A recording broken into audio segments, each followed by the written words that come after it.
He is Tom Curran. Tom Curran joining us now. He covers the Patriots, of course, for NBC Sports Boston. Tommy, how are you this morning? I'm unbelievable, Dan. You? I'm spectacularly average, but improving. Personal best, huh? Yeah, it's National Cheeseburger Day. We got the Traeger grill fired up. What could be better than that? And talking to you. I would say a double-stacked cheeseburger on the Traeger grill. Well done. Oh, I mean, no pun intended. But yeah, you're right. That sounds good. We might do that. By the way, I was reading some of your tweets and your column where it didn't sound like you were in the front of the line there for the Patriots getting Josh Gordon. So explain to the audience your thoughts now that the Patriots have Josh Gordon, how this will work out. Well, the reason I wasn't, excuse me, is because if you look at, the train has left the station. Pardon me. Train has left the station. The season has started. This is one of the best teams in the AFC, certainly, perhaps the NFL. And they're strapped at the wide receiver position. If you want to bear with me for 30 seconds of logic, the Patriots didn't trade Jimmy Garoppolo because they wanted to make sure that they didn't get caught short at the quarterback position.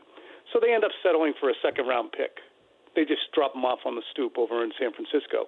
Meanwhile, before the draft, there was such urgency to move on from Brandon Cooks so that they could have draft collateral that they traded him before the draft for a one. And at that time, all they really had in-house was Julian Edelman, Chris Hogan, hopefully Jordan Matthews, then Kenny Britt, Malcolm Mitchell coming back from an injury, and they added Cordero Patterson. There was just a litany of question marks there. But I feel that because in their haste to move on from Cooks, who's a really good player, not unbelievable, but good player, they caught themselves short. Mitchell didn't end up being able to play this year. Patterson's unable to really immerse himself in the offense. Matthews didn't make the team. Britt got cut because of a hamstring. Edelman gets suspended. So now you're sifting through the junk drawer of the Cleveland Browns and Buffalo Bills. And, yes, Josh Gordon's unbelievable, and I wish him the best, and it'll be fun as hell if he does well, Dan. But advanced planning could have had the Patriots looking at this and saying, he's a great player, but he's not dependable. Instead, they're going to depend on him.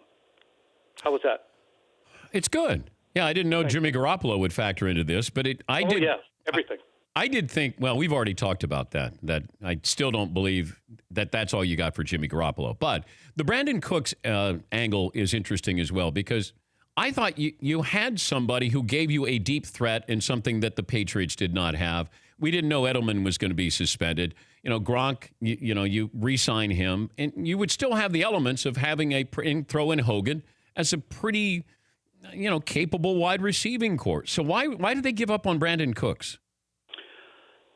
Because he was entering the final year of his contract, and they were not going to re-sign him to the insane money that the Los Angeles Rams signed him to, which I get. I understand that's fine if you want to get some recompense for that player, but you have to have the position locked down previously, which to me, they're inconsistent in that they didn't maximize Jimmy Garoppolo. That's why I bring Garoppolo in.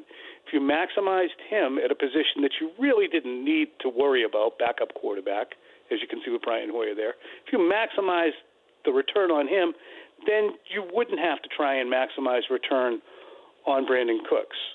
So that to me, they wanted to get compensation for him. My contention is get compensation for the other guy who really can draw a lot of compensation if you put a for sale sign on him. What do you expect out of it? When does Gordon show up, and is there a chance he plays on Monday night? He still needs to have a physical. It'll be Sunday night, Dan. Sunday night, isn't it? Sunday night. Oh, Sunday night. I keep saying Monday night, so Sunday night. A couple shifts in your schedule and you don't even pay attention anymore. I know. I'm not watching Sunday night football anymore. Come on. I think that he still hasn't had his physical. That's why Bill Belichick was reticent to say that things were done and to comment on him, even though both teams signed a release. Bill's like, I don't want to talk about him yet. I'm like, okay. Does Gordon know what he's getting into? No.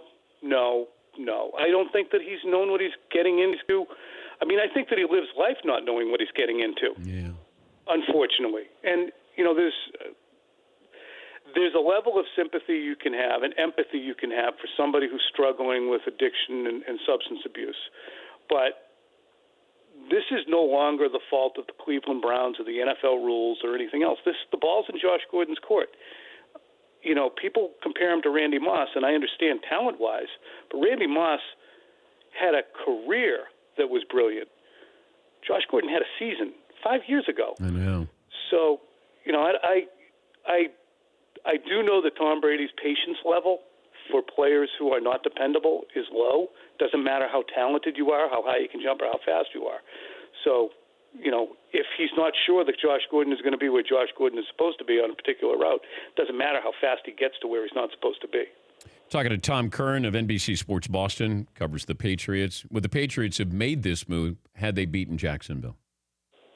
I think so. Yeah, I definitely do. Especially the nature of the way, you know, if you just call the score 27-26 or 27-24, New England wins, that wouldn't have taken away the difficulty they're having at the wide receiver position. When Edelman comes back, things will be different, and I believe that that's probably the way Tom Brady feels as well. You can now devote 2 players to Rob Gronkowski, and James White is your second-best skill position player. It's not horrible, but he's a pass-catching back who's going to have to make 15 people miss to get chunks of yardage. So I think when Edelman comes back, it'll help to take heat off of Gronkowski. It'll open more things up for him. But in the meantime, they don't have that outside threat because Cordero Patterson, if you watch many of the highlights from Sunday's game, they don't even trust him to run many routes beyond the line of scrimmage and look at him. They just throw him, you know, tear screens and jailbreak screens at the line of scrimmage because they want to take advantage of his speed. But the downfield stuff, they haven't incorporated him in. Any chance that Brady gives up the number 12 to Josh Gordon? No. Little known fact, Josh Gordon has a giant tattoo of himself wearing the number 12 on his back, but so does Brady. Well, no, Brady has a tattoo of Josh Gordon on his back wearing number 12. You went up to me. Yeah, I did. Yeah, I know. So maybe he will then. Topper. Will Josh Gordon finish the season as a Patriot, Tom Curran? Oh, boy, that's great. That's a great, wow. I'm going to put that up as a poll question right here on Twitter right now. I'm going to vote no. I'm voting no. No, he will not. Something will happen. However benign, something will happen. Good to talk to you, Tom. This was terrific. Thanks. Let's do it again.